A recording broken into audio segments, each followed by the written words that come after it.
Hello everybody, thank you for joining us for the third think tank of Mahjouba initiative. I wanted to thank Vandalorum and Linnaeus University for co-hosting this event. It will be happening online mostly now all the way to January, I believe, because of the way the pandemic is spreading throughout the world. I think it's quite unique to see the impact such an event have on a project like this. I mean, I started this 4 years ago, and arriving near to the end, in fact, I was wondering how this is ever going to be taken, but it seems like the last 6 months really kind of brought the whole context to Mahjouba itself.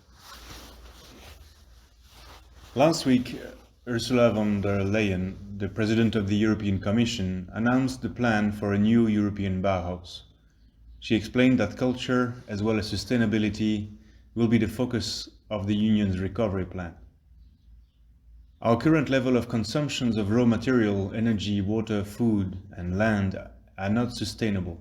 We need to change how we treat nature, how we produce and consume, live and work, eat and heat, travel and transport, she said. While the idea of connecting the European Green Deal to the Bauhaus isn't great, it being a predominantly Western and Eurocentric legend perceived as the epitome of modernism, and therefore linked to a past of colonial extractivism and a future of industrial capitalism, a conversation I'm actually having at this time with Hisham Khalidi, who is also present in this room, I can't help but to think that this think tank and the Mahjouba initiative are part of that reflection, managing to bridge and seek a new balance between the cultural output of humanity and the business and legal aspects pertaining to the 20th century machine is what it is about. On a very small scale, the Mahjouba initiatives already bring about all the challenge of such enterprise. How to hybridize formal and informal economic models to find a new sustainability, how to bring back human intuition, creativity, and collective memory into the manufacturing process, and allow people to think while they consume. In short, how to reinvent our relationship with technology at large, so as to make it a constructive, friendly force once more, and not a destructive one.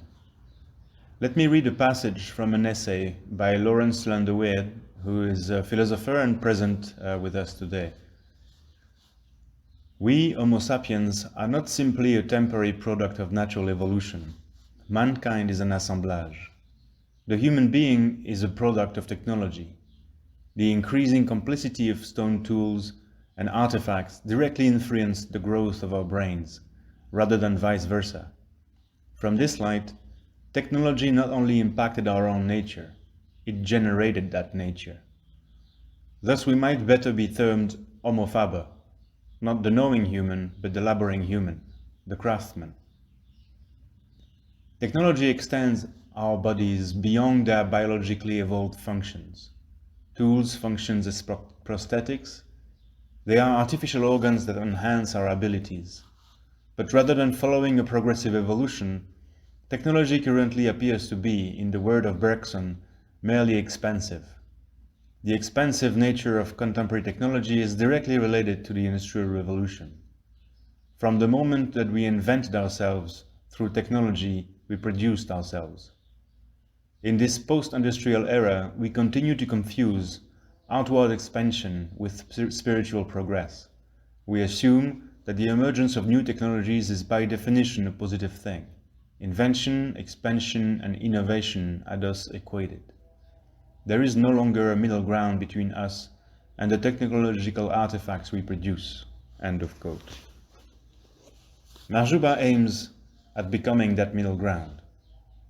It is the role of philosophy to reflect on society and ask questions. It is the role of art to inspire transformations based on these questions. To me, beyond the artwork prototypes you might have seen at Vandalorum, the Mahjouba initiative itself is a holistic artwork, and it is pertaining to the meta-modern era, meaning the era that comes after postmodernism and aims to transition from machinic cynicism to technological empathy. Seeing what the so-called contemporary art world has become of late, instrumentalized by a few and trapped in an inward and exclusive logic. This holistic artwork is also meant to redefine and broaden the role of art in society, and to be more precise, in the Moroccan society specifically in this case. Its artistic medium is what I would call a 2.0 medium, a systemic medium that includes business methodologies, social dynamics, legal procedures, political developments, industrial reality, and craft in this case. In North Africa, craft isn't just a hobby, a luxury, or a cultural heritage you need to artificially preserve. It is a language and a sacred sport, practiced by millions of people to enable their hope and build a place for themselves.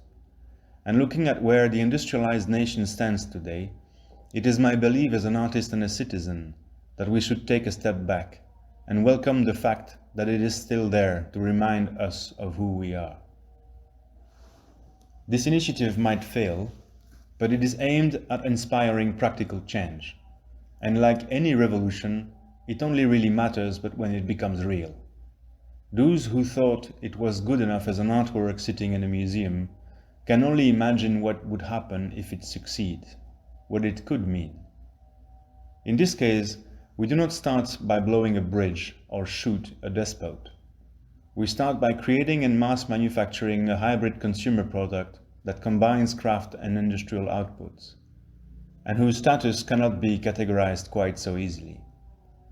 As one of a few countries in the world today that still have a large craft-based industry, Morocco, as a developing nation aiming at 50% renewable energy by 2030, and one of only 3 nations to maintain its Paris Agreement's goal, is the perfect context where to rehearse that scenario. Starting in 2016, at the time of the COP22 in Marrakesh, we have first repurposed a cheap Chinese electric moped using Moroccan craft. Then, producing a prototype a year, we transitioned from a heartless industrial consumer good to a reverse-engineered utilitarian social item, which is Mahjouba 4. We went on to imagine a partly decentralized mode of production, aiming to combine 2 seemingly incompatible approaches to producing goods: the mechanized industrial manufacturing model pertaining to formal economy, and the pre-mechanized guild manufacturing model pertaining to informal economy that somehow predates it. Each component of the moped is attached to either of these 2 models, with about 60% of the motorbike being craft-made at this stage. That is to say, Mahjouba aims to combine these 2 methods, to hybridize them literally, and aim at evolving to foster a socialist mode of production, the mode of production which Marx considered shall succeed the capitalist mode of production, and where the sole criterion for production is use value, and individual compensation is representative of one's contribution to the social product in terms of effort, labor, and productivity. It is true that ever since the failed attempts of the art and craft movements at the beginning of the last century, the dream of keeping craft involved with the production of goods on a larger scale isn't new. At that time, the democratization of consumer goods was needed, and the cheaper an item got to be, the better. But by now, a lot has changed in terms of consumer behavior, and people today are ready to spend more for a product they can fathom, repair, that speak of who they are, and through which they can express their unique views. And because they are ready to pay more, the involvement of craft growingly becomes viable. Aside from the price, the other concern when it comes to involving craft in making consumer goods is often about mass production. But considering the scale of the craft sector in Morocco, I am confident that isn't an issue. Marrakesh alone has 500,000 active craftsmen, while Google has 100,000 employees worldwide. In a way, Marrakesh, with its countless workshops, is already a huge open-air factory. The initiative only hopes to give it a common purpose, an enhanced market vision, a few unifying products developed with engineers, and an awareness of itself. That is what the word Mahjouba means. It is based on the Mahjoub, the veil, while the Western audience often understand it simply via the dogma of Wahhabism, as a tool of control and suppression. In the Oriental sensibility, the veil alludes mostly to the promise of an unveiling. Mahjouba is about unveiling to Moroccans the true power of their craft in the post-Fordist era. This think tank is not about brainstorming artistic concepts. Its goal is to apply to Mahjouba the rigorous and heartless process of enabling any startup in the current context. If we manage, we should end up with a model and business plan that builds onto and ultimately go beyond the current capitalist model, while simultaneously remaining implementable and able to convince socially conscious investors. In terms of the practical timeline, we aim to finalize the fourth prototype this month. The battery has been ordered, though due to COVID logistics, it will only be ready early 2021. At this stage, about 60% of the prototype is made using craft. 30% of these 60%, though craft-based, will be made indoor alongside the assembly, while the remaining 30% will be decentralized in a cooperative type scheme. Between now and January, a working team will be focused on the business model, following the best practices of the consumer good industry. Several people from this group are actually members of this think tank. Around January 21, we shall try and launch a pre-pilot, where we would pre-sale the fourth prototype as a numbered certified art multiple of 100 pieces, sold at the anticipated final retail price of about $2,000. This would allow to test the model, illustrate the possibilities, and help fine-tune the business plan. Following on that, we would start the certification procedure leading to the final fifth prototype. If the right investors can be located, a real pilot would then take place in the second part of 2021, where we would produce a large number of Mahjouba moped and test the app we want to develop in the meantime. That app is a fundamental aspect of the communication strategy, allowing the company to interact with a scalable amount of individual subcontractors locally. Ideally, for that phase, we will aim to obtain a public ordering, voted by the Moroccan government during the COP22 in 2016, of 20,000 electric moped for the region of Marrakech specifically. In case this transition from an artwork to a consumer product succeed, there are various ways I believe to evolve it even further. Not a ready-made, but a made ready. All of what we are about to discuss and all of the thoughts you might share between now and the actual think tank in January will help us reach our goal. Thank you.